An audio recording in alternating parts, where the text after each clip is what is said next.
반갑습니다. 저는 케일럽이라고 하고요. 우선 대한민국을 가슴에 품고 그리고 호주 멜번을 바탕으로 해서 전 세계를 무대로 활동하고 있는 케일럽 타이거 차라고 합니다. 반갑습니다. 일단 제가 자리에 좀 앉을게요.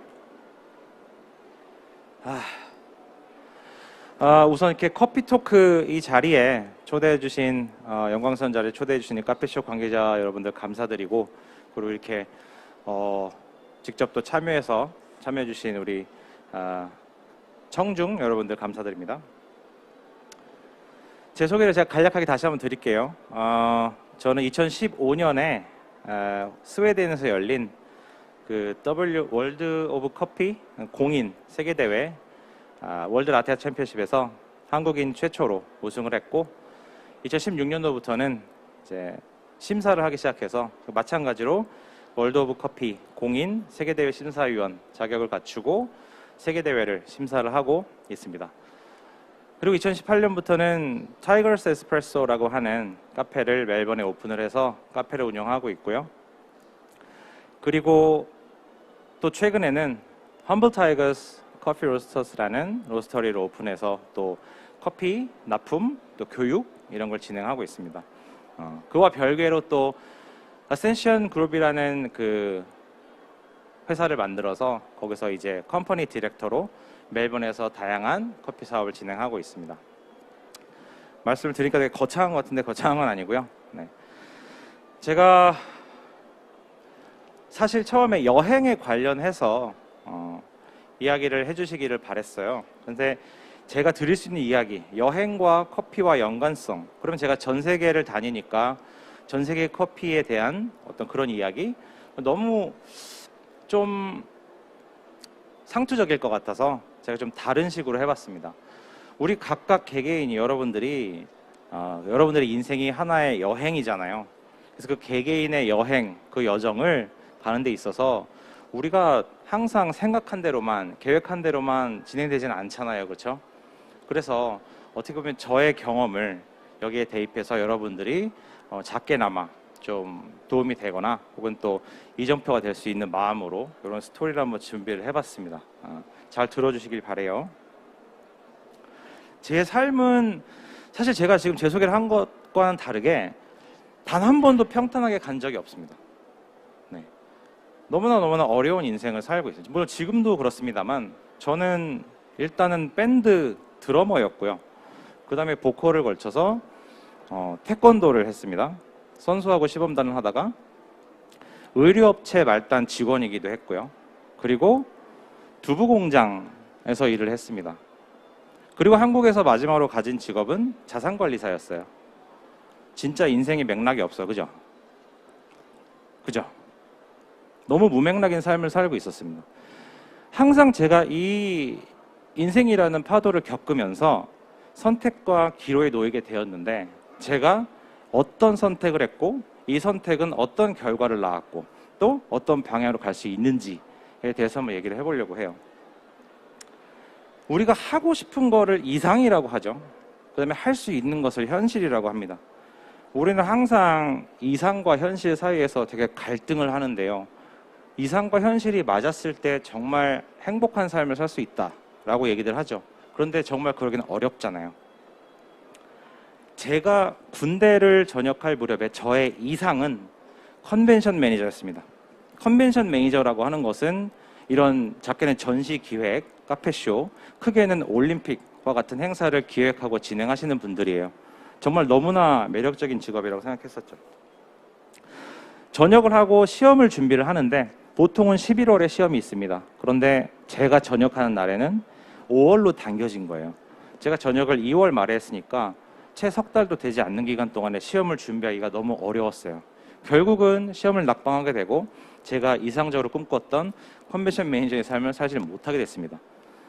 당장 살아야 하니까 현실에 순응하기 위해서 제가 선택했던 직업은 자산관리사였어요. 그 당시에 자산관리사가 시간적인 여유, 그 다음에 경제적인 여유를 가질 수 있다라는 모토로 안내가 되었던 터라 저는 정말 시간적인 여유와 경제적인 여유를 가질 수 있을 줄 알았어요. 실제로 초반에는 그랬는데 어느 순간 제가 그 삶에 잡아먹히고 있다는 것을 느끼기 시작했어요. 제가 잘못하고 있었던 거겠죠. 그래서 어느 순간 모든 것을 내려놓게 됩니다. 그래서 제가 뭐 시간적인 경제적인 여유, 시간적 자유와 경제적인 자유를 모두 가질 수가 없게 됐던 거죠. 그러면 제가 꿈꿨던 이상도 가지지 못했고 제가 현실에도 순응하지 못했어요. 그럼 저는 실패한 인생을 산 걸까요? 여기서 저는 결단을 내렸었어야만 했습니다. 이 결단은 무엇이었느냐? 바로 해외로 눈을 돌리는 것이었어요. 저는 이때 이미 나이가 29이었습니다. 한국에서 대학을 졸업하고 군대를 다녀오고 정착하고 회사를 벌써 4년째 다니던 29살의 젊은 남성이 갑자기 모든 것을 내려놓고 해외로 나간다고 했을 때 주변에서는 정말 많이 만류를 했었죠. 넌 이제 결혼도 해야 되고 뭐 아이도 낳아야 되고 또 더 계속 앞으로 성장을 해야 되는데 갑자기 무슨 외국 타령이냐. 엄청나게 많은 사람들이 만류를 했죠. 그게 상식적이잖아요. 근데 저는 결단을 했습니다. 모든 것을 내려놓고 일주일 만에 짐을 싸서 호주로 내려가게 됩니다. 제가 잃은 것은 대한민국에서의 모든 것을 잃었죠. 친구, 가족, 경력, 모든 것을 잃었습니다. 다만 얻은 것은 혹시 있을지 모를 다른 환경에서의 성장 가능성이었어요. 저는 그냥 그거 하나 보고 제 몸을 던진 거였습니다. 제가 결정한 이 결단이 훗날 어떤 시너지가 나는지는 또 설명을 드릴게요. 저의 이상은, 호주를 도착하고 난 다음에 이상은 어떻게 보면 현지인들과의 멋진 그런 뭐 회의도 하고 회의석상에서 회의도 하고 뭐 여유로운 그런 삶을 꿈꾸고 갔을지도 모르겠습니다. 근데 제가 닥친 현실은 한식당에서 설거지를 하고 있었어요. 물론 직업에는 귀천이 없습니다. 그러나 내가 여기서 설거지를 계속 이렇게 하려고 이 호주까지 날아온 건 아닐 텐데 라는 생각이 문득 들기 시작했어요. 그러다 보니까 멘탈이 약해지더라고요. 뭐라도 했어야 됐습니다. 이렇게 무너지고 싶진 않았어요. 다시 한국에서처럼 무너지고 싶진 않았습니다. 그래서 제가 내린 결단은 무엇이었을까요? 멜번이 알고 보니까 커피의 도시더라고요. 저는 커피를 마시는 사람도 아니었고 커피라고 하면 스타벅스밖에 모르던 사람이었는데 그 당시에 결단을 하게 됩니다. 나 커피를 배워봐야겠다. 뭐 커피를 알지도 못하고 마시지도 않던 29살의 남자가 갑자기 커피를 한다고 하니 주변에서도 야, 너 그냥 접시나 닦아. 엄청나게 또 만류를 했죠. 하지만 저는 굽히지 않고 저의 소신대로 나아갔습니다. 커피 코스를 등록하려고 하니까 그 당시에 800불 정도를 얘기를 하더라고요. 800불이면 그냥 1대10으로 했을 때 거의 80만 원 정도가 되는 돈이었어요. 그 당시 제 시급이 8불 정도 됐었고 전 재산이 800불이었어요. 너무나 인생이 장난같이 돌아가길래 제가 어떻게 했을까요? 저는 그 전 재산을 쏟아 부었습니다. 당장 먹을 게 없는데 그냥 쏟아 붓고 이 커피에 올인을 해야겠다라고 결단을 내리고 커피를 배우게 됩니다. 그럼 제가 여기서 잃은 것은 무엇일까요? 이 결단을 하면서 잃은 것은 바로 전 재산, 그리고 약간의 건강, 못 먹으니까. 대신 잃은 것은 커피를 통한 새로운 기회겠죠. 지금까지 거쳐오면서 이 인생이라는 게 너무나 재밌게 돌아간다는 걸 느끼고 있었어요. 내가 새롭게 도전하는 데 있어서 또 새로운 기회가 신기하게 열리는구나 라는 걸 느끼게 된 거죠. 저는 운 좋게도 커피를 시작하면서 이제 바리스타로서 이것도 하나의 도전이겠네요. 극복했습니다. 커피를 시작하면서 또 그마저도 순탄치는 않았습니다. 왜냐하면 2008년 호주에서는 동양의 남자가 커피를 만드는 것이 그렇게 익숙한 일은 아니었어요. 심지어 샵에 들어왔다가 저를 보고 그냥 나가는 손님도 부지기수였습니다. 그거를 바라볼 때 저는 아무 말도 할 수가 없었어요. 왜 저의 외모만 보고 제 외모가 물론 지금 중국 삼합회처럼 생기긴 했지만 저의 외모만 보고 그냥 나가시는 손님들이 대부분이었기 때문에 그마저도 제가 딜을 해야 되는 입장이었죠. 그것들을 극복하기 위해서 했던 결단은 그럼 내가 커피를 정말 잘해서 입소문이 나야겠다. 에스프레소는 저 친구가 내려주는 게 제일 맛있어 라는 소리를 듣도록 커피에 미친 듯이 매진하게 됩니다. 그리고 얼마 있다가 정말 그 일이 벌어지게 되었어요. 모든 손님들이 저만 찾기 시작하는 거였죠. 그때 또 한 번 느꼈습니다. 정말 진심으로 다해서 모든 것을 쏟아부으면 정말 된다. 그렇게 제 이민 초기의 생활이 정착되는 줄로만 알았습니다. 커피 경력도 어느 정도 쌓이고 사람들도 저를 찾고 너무너무나 행복한 시간이 흐르고 있던 그때 외국인으로 간 거기 때문에 비자 문제가 없을 수가 없겠죠. 여기서부터 또 다른 시련이 닥쳐오기 시작했습니다. 워킹 홀리데이로 갔기 때문에 최장 2년밖에 머무를 수가 없었어요. 그래서 1년 후에 1년 연장을 하게 되었는데 이때부터가 악몽의 시작이었습니다. 엑스레이에 뭔가 발견이 된 거예요. 제가 아주 어릴 때 한 3살쯤에 폐렴인가를 알았다고 하시는데 그게 상처가 남은 것이 호주 정부에서는 결핵일지도 모른다 라고 판단을 하고 저를 약물 치료를 하기 시작합니다. 약물 치료 한 사이클이 9개월이에요. 그 약물 치료를 저를 2사이클을 시켰어요. 그러니까 생각지도 못하게 워킹으로 3년을 머물다 보니까 제가 계획했던 모든 것들이 틀어지기 시작했습니다. 2년 뒤에 한국을 돌아갈 계획이었는데 3년이 지난 시점에서도 호주에 머무르고 있었다는 거죠. 그럼 전 또 여기서 결단을 내렸어야 했어요. 저는 어떤 결단을 내렸을까요? 이럴 바에는 영주권을 목표로 한번 도전해봐야겠다. 그러나 그것도 순탄하지 않았습니다. 그 당시 영주권을 받으려면 호주 내에서 학교를 나왔어야 돼요. 하지만 호주 내에서 학교를 나오려면 학생 비자가 필요했을 거고 학생 비자를 받으려면 한국을 또 들어갔다 나왔어야 돼요. 너무나 어려운 시국에 그래 해보자. 저는 또 제 온몸을 던지게 됩니다. 한국을 들어가고 학생 비자를 신청하는데 역시 순탄이 나오진 않더라고요. 모든 이유를 대서 너의 학생 비자를 우리가 줄 수 없다. 제 업무를 대신 해주는 업체에서도 이제 그만 포기하시죠. 비자가 안 나올 것 같습니다. 제가 어떻게 했을까요?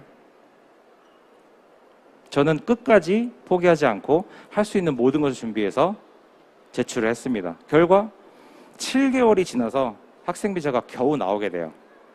그 학생 비자를 받고 무사히 호주로 들어갈 수 있었습니다. 호주로 들어간 뒤에 학교를 졸업하고 고용주와 함께 드디어 제가 고용주 스폰서를 받을 수 있게 되었어요. 이야기가 잘 진행이 되었고 457 비자를 신청할 무렵에 또 갈등이 있게 됩니다. 고용주는 스폰서십을 4년까지 줄 수가 있었어요. 제가 맥시멈으로 받을 수 있는 연도가 4년이었습니다. 저는 운 좋게도 4년을 받았죠. 그런데 2년이 지나면 영주권을 신청할 수 있는 자격은 돼요. 보통의 사람들이 2년이 지나고 영주권을 신청하고 2년을 더 머물던지 아니면 일을 그만두던지 합니다. 하지만 2년이나 일했기 때문에 더 머무르려고 하는 사람은 거의 없었던 추세였어요. 아마 저도 그럴 거라고 생각을 했나 봐요. 2년이 지난 후에 영주권을 신청을 안 해주는 겁니다. 저는 지금까지 이거 하나만을 보고 달려왔는데 저에게 협조적이지가 않더라고요. 그런데 또 인생이 왜 이렇게 웃기냐? 저는 그 당시에 커피 시합을 준비하고 있었습니다. 불과 호주 국가대표 선발전을 3일 앞둔 상황에서 저는 그 자리를 박차고 나와버립니다. 연습할 공간도 없고 당장 3일 뒤에 국가대표 선발전이에요. 여러분 같으면 어떤 생각을 하실까요? 지금이라도 늦었으니 다 포기하고 그냥 한국을 돌아가야겠다고 생각하실까요? 저는 연습할 장소를 찾아내서 그 3일 동안 연습을 하고 국가대표 선발전을 뛰어서 국가대표가 되었습니다. 절박한 심정으로 매달렸죠. 정말 앞에는 낭떠러지, 뒤에는 물 이라는 심정으로 매달렸어요. 국가대표가 되고 나니까 전 사장이 다시 연락이 옵니다. 너 와서 일해라. 비자 신청해줄게. 정말 구미가 당기는 콜이었지만 저는 여기서 고민을 했었어야 해요. 이 사람의 말을 바꿀 수도 있으니까. 일단은 돌아가서 일을 시작했습니다. 월드 챔피언십이 있으니까요. 월드를 나가야 되니까, 연습을 해야 되니까. 그래서 당분간 일을 하면서 월드를 준비를 했습니다. 감사하게도 월드에 대한 서포트는 빵빵한 편이었어요. 그래서 월드에 대한 준비를 마칠 수 있었고 월드까지 무사히 진출해서 월드 챔피언에 등극을 하게 되었습니다. 문제는 바로 또 이 다음부터였어요. 저는 월드 챔피언이 되면 제 인생은 순탄할 줄 알았습니다. 그런데 월드 챔피언이 되고 나서 나락으로 떨어졌어요. 왜? 역시 그 사장님이 비자를 신청을 안 해주겠다고 했기 때문입니다. 비자가 묶인 상태에서 외국인 노동자는 정말 힘이 없다는 걸 깨달았어요. 그럼 제가 어떻게 했을까요? 너 여기서 2년을 더 일하고 4년을 채워야 영주권을 주겠다. 그리고 당장 다음 달에 저는 월드 투어가 잡힌 상황이었습니다. 저는 또 여기서 선택을 했어야 했죠. 내가 진짜 지금까지 고생을 하고 영주권을 위해서 살아왔다면 여기에 들어가서 2년을 더 일하고 영주권을 받는 게 맞죠. 하지만 월드 투어를 비롯해서 이런 모든 카페쇼와 전시회들은 싹 다 포기를 해야 되는 상황이었어요. 정말 선택의 기로에서 너무너무 갈등이 됐습니다. 하지만 바로 저는 결단을 내릴 수가 있었어요. 제 마음이 무슨 말을 하는지를 귀를 기울이기 시작했죠. 비자도 중요한데 나는 월드를 가겠다. 그래서 그 자리에서 다시 한번 자리를 박차고 나오면서 월드 투어를 갑니다. 이미 저는 비자를 4년을 받아놨기 때문에 앞으로 2년의 여유가 더 있었어요. 그래서 그 2년을 바탕으로 해서 월드 투어를 다 다닐 수가 있었죠. 이것이 제가 이 세계를 무대로 삼을 수 있었던 결정적인 시점이었어요. 만약 제가 샵으로 돌아가서 2년을 더 일했다면 아마도 저의 이름은 현재처럼 알려지지는 않았을 거라고 생각을 합니다. 저는 그 이후로 365일 중에 거의 150일, 200일 이상을 전 세계를 다니면서 시간을 보내게 됩니다. 정말 꿈 같은 인생을 살기 시작했어요. 되게 유명한 세계적인 바리스타들, 맷 파거라든지 그런 유명한 바리스타들이 전 세계를 다니면서 동경만 하던 이름 모를 동양인 남성이 바리스타가, 새끼 바리스타가 동경하던 그런 삶을 어느새 제가 살고 있다는 것을 느끼고 있었습니다. 어느덧 4년이 지났고요. 이제 다시 현실로 돌아와서 비자를 해결할 타이밍이 왔습니다. 이미 4년 뒤에는 저는 해결할 수 있는 비자 상태가 없었어요. 학생 비자도 사용을 했고 워킹도 다 썼고 고용주 스폰서십도 4년이 지났기 때문에 제가 할 수 있는 방법은 없었습니다. 인생이 너무 업앤다운으로 가고 있다는 걸 느낄 무렵 한 친구가 조언을 해줍니다. 너 월드 챔피언이니까 호주의 국격을 살렸으니까 한번 탤런트 비자를 신청해봐라. 한국을 가려고 짐을 싸고 있던 순간에 그런 얘기를 들었어요. 탤런트 비자가 뭐냐? 호주의 현저한 명예를 드높이고 무슨 뭐가의 실력이 있고 이런 분들 대상으로 호주가 영주권을 주는 프로그램이었어요. 저는 몰랐습니다. 이것만 신청하면 다시 한번 내 인생이 필 수 있을 줄 알았어요. 그래서 호기롭게 신청을 했고 저를 담당해 주시는 변호사도 될 것 같다. 신청을 해보자. 라고 해서 신청을 했으나 제가 아까 처음에 뭐라 그랬죠? 제 인생은 순탄하게 간 적이 한 번도 없습니다. 특별히 비자에 관련해서는 더 그렇습니다.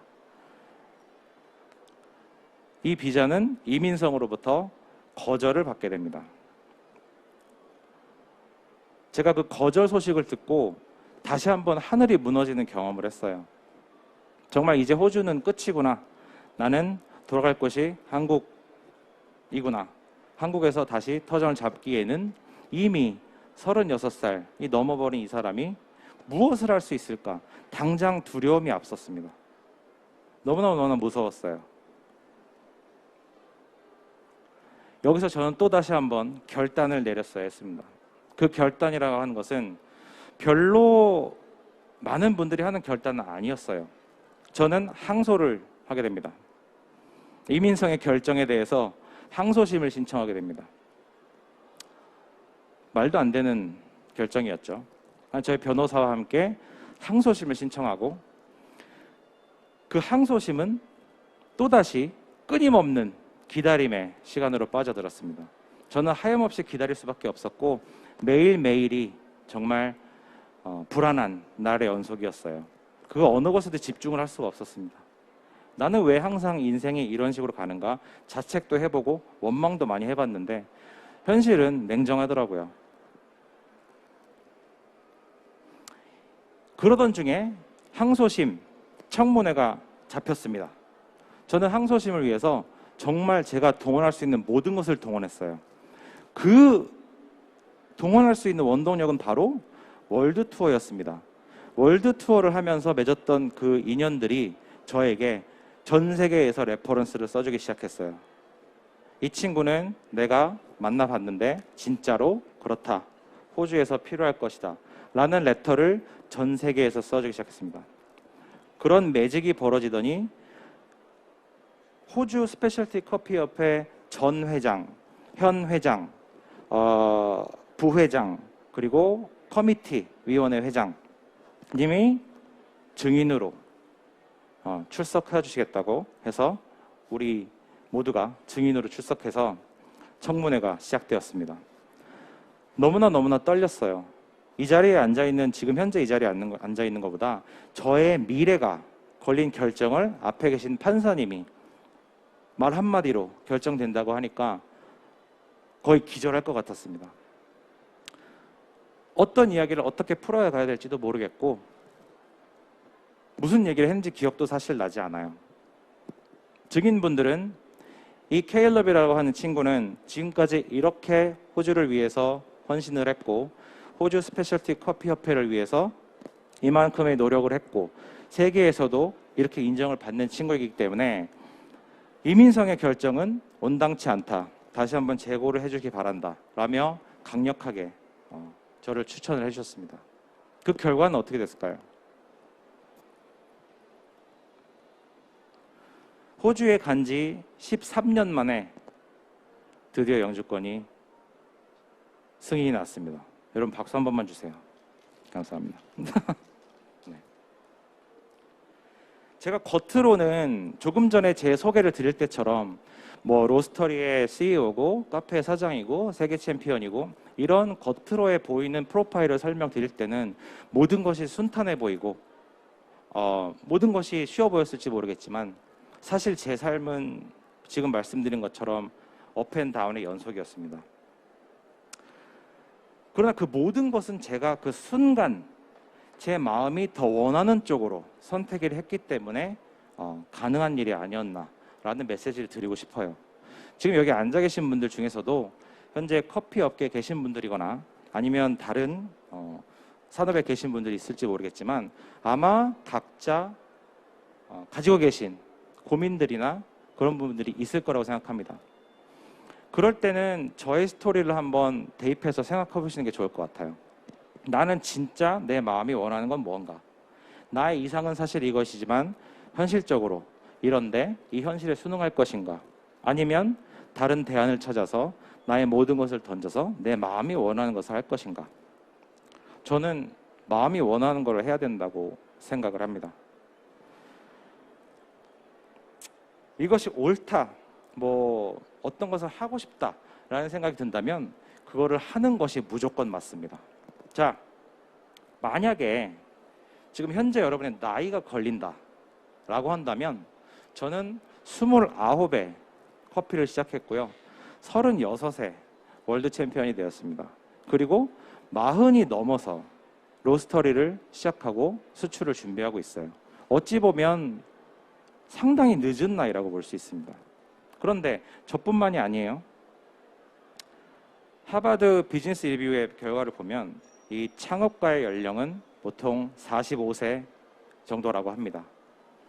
관련 분야에서 한 3년 정도 경험을 한 사람이 그렇지 않은 사람보다 85% 정도 높은 성공률을 갖는다고 합니다. 여러분이 현재 나이가 어떨지 모르겠지만 적어도 3년 정도 투자할 수 있다면 그 분야에서 성공할 수 있는 확률이 85% 이상 된다는 얘기예요. 그러면 내가 3년 정도 투자할 수 있다. 그리고 85% 이상의 성공률을 가질 수 있다라고 한다면 한번 도전해 볼 수 있지 않을까요? 단지 나이 때문에, 단지 현실적인 벽 때문에 포기를 하기에는 여러분의 인생은 너무도 길고 깁니다. 네. 테슬라의 일론 머스크, 아마존의 제프 베이조스 모두 다 46, 53 정도의 나이에 정점을 찍었고요. 넷플릭스 회장은 47살에 시작을 했습니다. 왓츠앱의 얀 쿠미라는 사람도 33살에 시작을 해서 41살에 창업을 했고요. 월마트의 샘 월튼도 44살, 맥도널드의 레이 크록도 53살, 모건 프리먼이라는 배우는 30년 동안 무명 생활을 하고 58세에 오스카상을 받았습니다. KFC는 더 심해요. 그 샌더스 할아버지는 65살에 시작을 했습니다. 이런 것처럼 제 생각에는 나이는 정말 숫자에 불과한 것 같고, 다만 여러분의 마음속에서 어떤 길을 여러분에게 스스로 속삭이고 있는지에 대해서 더 집중해서 듣는 것이 좋겠다고 생각을 합니다. 우리 모두가 사실 인생에서 성공해야 행복한 건 아닙니다. 하지만 행복해지기 위해서는 인생에서의 선택에 있어서 반드시 후회는 없어야 된다고 생각을 해요. 여러분들은 어떤 선택이든 자기 자신을 믿으시고 그런 후회 없는 삶을 한번 살아보시기를 바라는 마음에서 저의 이 부족하지만 짧은 인생을 한번 공유를 해드려 봤습니다. 어떤 생각을 하셨는지 모르겠는데 우리의 인생은 정말 길고 생각하는 것보다 여러분들이 원하는 방향대로 열릴 가능성이 정말 높습니다. 한번 도전해 보시고 믿어 보시고 모두 다 같이 행복해지는 그날을 위해서 노력했으면 좋겠습니다. 오늘 들어주셔서 감사하고요. 앞으로 또 뵐 수 있는 날이 있으면 또 뵐 수 있도록 하겠습니다. 저는 호주 멜번에서 험블 타이거스라는 로스터를 운영하고 있는 2015년 월드 아트 챔피언 출신 케일럽이라고 합니다. 반갑습니다. 감사합니다.